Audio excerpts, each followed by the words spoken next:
Hello friends, new Horizon in homeopathy চ্যানেলে ইউটিউবের সমস্ত দর্শককে আবার একবার স্বাগত জানাই। আমি ডক্টর অম্বুজকান্তি সাহা আজ আরেকটি নতুন ভিডিও নিয়ে আপনাদের সামনে উপস্থিত হয়েছি। শারীরিক যে কোনো সমস্যা, তা সে জ্বর হোক কিংবা পেটের সমস্যা যেমন বমি, পেট ব্যথা, পেট খারাপ বা অন্যান্য শারীরিক যে কোনো সমস্যায় খিদে না হওয়া খুব কমন একটা সমস্যা। তবে এই সমস্ত শারীরিক সমস্যা মিটে যাওয়ার পরে কিংবা সেরে যাওয়ার পর এই খিদে আবার ফিরে আসে আর আগের মতোই শরীর সুস্থ স্বাভাবিক হয়ে ওঠে। তবে যদি দেখা যায় কারো এই ধরনের শারীরিক সমস্যা মিটে যাওয়ার পরেও বা সেরে যাওয়ার পরেও খিদে ফিরে না আসে বা কোনো কারণ ছাড়াই যদি কারো খিদে দিনে দিনে কমতে থাকে, তবে বুঝতে হবে শরীরে কোনো সিরিয়াস রোগ বাসা বেঁধেছে। অসংখ্য ইউটিউব দর্শকদের অনুরোধে আজ আমি এই খিদে না হওয়া বা যাকে ডাক্তারি পরিভাষায় বলা হয় লস অফ অ্যাপেটাইট বা অ্যানোরেক্সিয়া, সেই প্রসঙ্গেই সংক্ষিপ্ত আলোচনা করতে চলেছি। ফ্রেন্ডস, এই লস অফ অ্যাপেটাইট বা অ্যানোরেক্সিয়া কী, কেন হয়, কাদের হয়, এর আনুষাঙ্গিক লক্ষণগুলো কী কী, এর কারণগুলোই বা কী কী, কী কী পরীক্ষা নিরীক্ষা করার প্রয়োজন হতে পারে, কোন কোন হোমিওপ্যাথিক ওষুধ অত্যন্ত কার্যকর ও কী কী ঘরোয়া পদ্ধতি অবলম্বন করা যেতে পারে, কী কী স্বাস্থ্যবিধি মেনে চলা দরকার, এই সমস্ত জানতে হলে আমার এই ভিডিও আপনাদের সম্পূর্ণ দেখতে হবে। আর যদি ভিডিওটি ভালো লেগে থাকে তবে অবশ্যই লাইক করবেন, বন্ধুদের মধ্যে শেয়ার করবেন, কোনো প্রশ্ন থাকলে হোয়াটসঅ্যাপে লিখে জানাবেন। আর আপনি যদি এই চ্যানেলে নতুন হয়ে থাকেন তবে অবশ্যই সাবস্ক্রাইব বেল প্রেস করে চ্যানেলটিকে সাবস্ক্রাইব করবেন, যাতে নতুন নতুন ভিডিওর নোটিফিকেশান আপনি সবার প্রথমেই পেয়ে যান। লস অফ অ্যাপেটাইট বা ক্ষুধা-মান্দ বা অ্যানোরেক্সিয়া খুবই কমন এক সমস্যা এবং একেবারে শিশু থেকে আরম্ভ করে সব বয়সের স্ত্রী পুরুষের মধ্যেই যে কোনো সময় দেখা দিতে পারে। আর শুধু তাই নয়, এই ক্ষুধা-মান্দ বা লস অফ অ্যাপেটাইটের সঙ্গে আরও কিছু কিছু আনুষাঙ্গিক লক্ষণও দেখা দিতে পারে, যেমন সব সময় পেট ভর্তি মনে হয়, পেট ভার লাগে, এমনকি খাবার দেখলে বা খাবারের গন্ধ পেলেও তার থেকেও খুব অস্বস্তি হয়, বমি বমি ভাব হয় এবং অনেকের দেখা যায় বমি পর্যন্ত হয়ে যায়। এই ধরনের ক্ষুধামান্দ চলতে থাকলে দেখা যায় শরীর খুব দুর্বল হয়ে যায়, মাংসপেশিও খুব দুর্বল হয়, হাঁটাচলা করতে কষ্ট হয়, কারো কারো কোষ্ঠকাঠিন্য দেখা দেয় বা লুজ মোশন পর্যন্ত হতে পারে এবং ত্বক, হাত পায়ের নখ, মাথার চুল খুব রুক্ষ, শুষ্ক আর খসখসে হয়ে যায়। আর সর্বোপরি শরীর এতটাই দুর্বল হয়ে যায় যে স্বাভাবিক কাজকর্ম করা সম্ভব হয় না। এই ক্ষুধামান্দ বা লস অফ অ্যাপেটাইট হঠাৎ হতে পারে বা বেশ কিছুদিন ধরেই ধীরে ধীরে অল্প অল্প করে বাড়তে পারে। আর যদি দেখা যায় এই ক্ষুধামান্দ বা লস অফ অ্যাপেটাইট 7 দিনের বেশি চলতে থাকে বা যে সমস্ত শারীরিক অসুস্থতা হয়েছিল সেগুলো সেরে যাওয়ার পরও আরও 7 দিন বা তার থেকেও বেশি সময় ধরেই এই ক্ষুধামান্দ চলে, তবে বুঝতে হবে শরীরের অভ্যন্তরে কোনো সিরিয়াস বা ভয়াবহ রোগ বাসা বেঁধেছে। আর এই ধরনের লস অফ অ্যাপেটাইট হওয়ার কারণ কিন্তু অনেক, যেমন খুব সাধারণ কারণ হতে পারে বা একটু সিরিয়াস কারণ, আর তার চেয়েও ভয়াবহ নানা রকম কারণ হতে পারে। খুব সাধারণ কারণ যেমন শরীরে যে কোনো জায়গায় ব্যথা, তা সে দাঁতে ব্যথা হতে পারে, দাঁতের অন্য কোনো সমস্যা হতে পারে, পেটে ব্যথা হতে পারে, আবার বমি হওয়ার কারণে কিংবা ডায়রিয়া হওয়ার কারণে যদি ডিহাইড্রেশন হয় তখনও এই ধরনের ক্ষুধামান্দ হতে পারে। আবার কিছুদিন ধরে অ্যান্টিবায়োটিক জাতীয় ওষুধ খেলে বা ক্যান্সারের জন্য কিমোথেরাপি নেবার পরও এই ধরনের ক্ষুধামান্দ হতে পারে।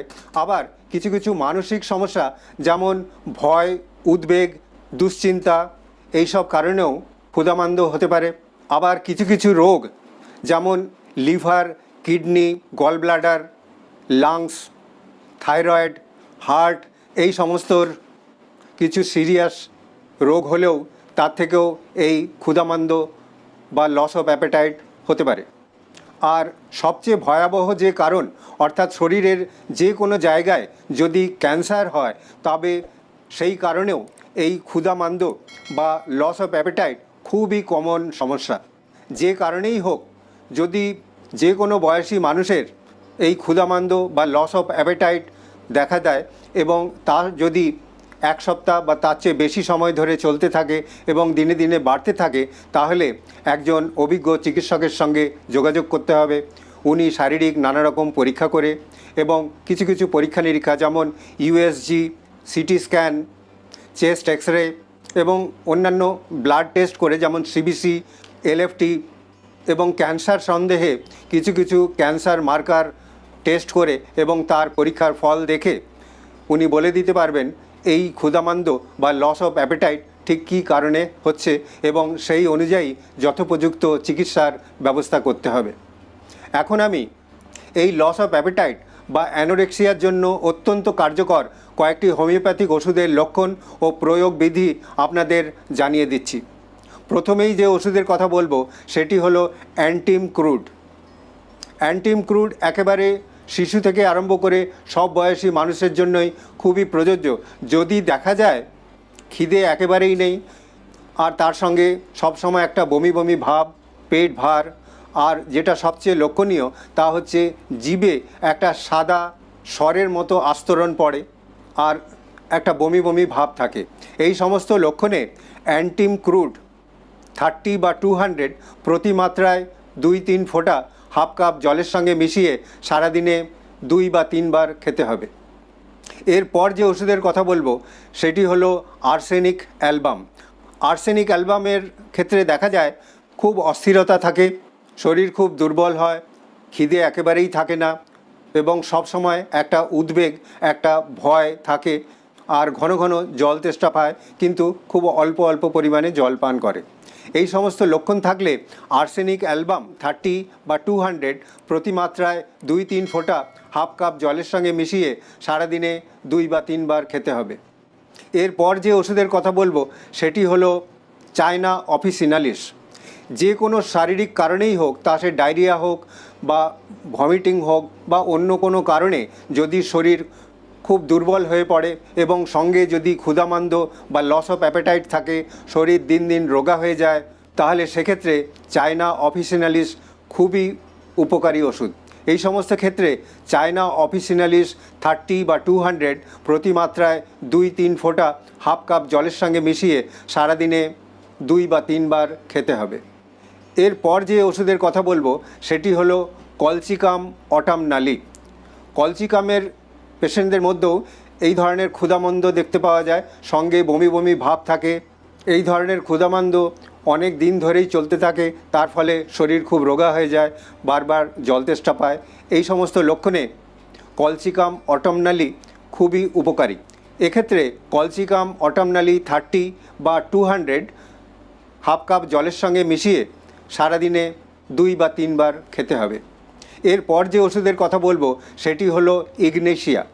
যদি কোনো মানসিক কারণে রুগী অনেক দিন ধরে ভোগে এবং সেই কারণেই যদি ক্ষুধামান্দ দেখা দেয়, তবে ইগনেশিয়া খুবই উপকারী। এই সমস্ত ক্ষেত্রে ইগনেশিয়া 200 প্রতি মাত্রায় 2 বা 3 ফোঁটা হাফ কাপ জলের সঙ্গে মিশিয়ে সারাদিনে 2 বা 3 বার খেতে হবে। এরপর যে ওষুধের কথা বলবো সেটি হলো নাক্স ভূমিকা। নাক্স ভূমিকা পেটের যে কোনো সমস্যার জন্য খুবই উপকারী ওষুধ, তাছাড়াও শরীরের অন্যান্য অংশের জন্য খুব উপকারী। তেমনি শরীর দুর্বলতা এবং এই ক্ষুধামান্দ বা লস অফ অ্যাপেটাইটের জন্য খুবই উপকারী।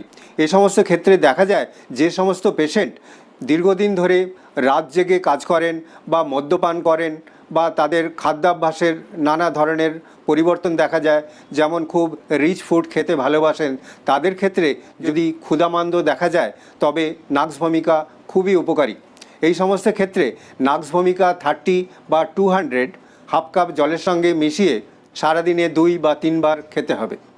এই সমস্ত ওষুধগুলোর মধ্যে থেকে যে কোনো একটা সিলেক্ট করতে হবে এবং সেই ওষুধটাই খেতে হবে। প্রয়োজনে একজন অভিজ্ঞ হোমিওপ্যাথিক চিকিৎসকের সঙ্গে যোগাযোগ করতে হবে এবং তার নির্দেশ অনুযায়ী ওষুধ খেতে হবে। এই সমস্ত ওষুধপত্র খাওয়ার সঙ্গে সঙ্গে কতগুলো স্বাস্থ্যবিধি মেনে চলতে হবে, কিছু ঘরোয়া পদ্ধতি অবলম্বন করতে হবে।